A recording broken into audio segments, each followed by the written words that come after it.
మాజీ మంత్రి ఏలూరుకి మాత్రం పేర్ని నానిపై కేసు నమోదైందండి. మళ్ళీ కనిపించకుండా పోయేదానికి టైం దగ్గర పడింది. అంటే పరారు కావడానికి ఆసన్నమైన పేర్ని నాని. ఎందుకంటే గతంలో కూడా ఏదో కేసు పెట్టడం, అతని మీద అతను పరారులోకి వెళ్ళిపోవడం, కోర్టు కాడికి పోవడం, బెయిల్ తెచ్చుకోవడం, తర్వాత ప్రత్యక్షం కావడం, మళ్ళీ రావడం, పవన్ కళ్యాణ్ని, చంద్రబాబు నాయుడిని, లోకేష్ బాబుని తిట్టడం, ఎవరికో ఒకరికి మండడం, మళ్ళీ కేసు పెట్టడం, మళ్ళీ పరారు కావడం. ఈ బతుకంతా ఇట్లే అయిందండి.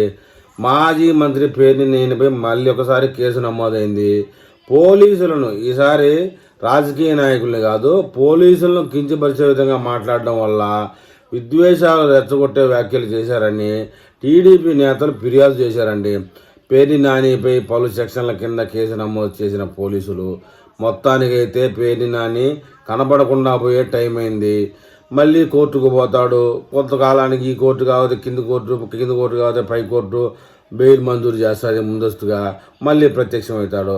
ఇదే జీవితం అయిపోయింది మన పేర్ని నానికి. మొత్తానికి ఇతను ఏదో చేసి వైసీపీని అడుగో తీసుకోపోవాలనుకుంటాడు. మొత్తానికి కింద చతికిలు పడి లటక్కన అజ్ఞాతంలోకి వెళ్ళిపోతాడు. ఈ పేర్ని నాని ఈ 4 ఏళ్ళు ఇదే తంతండి. పేర్ని నాని అరెస్ట్ చేస్తారేమో అతని మీద ఉన్నటువంటి కేసుల మీద అంటే అది కుదరడం లేదు. ఈ కూటమి ప్రభుత్వం ఒక కోత కోసింది. మాది మంచి ప్రభుత్వం అని కూడడం వల్ల వీళ్ళందరికీ భయం పోయింది. మాది చెడ్డ ప్రభుత్వం అని కానీ చెప్పింటే వీళ్ళందరూ భయంలో ఉండేవాళ్ళు.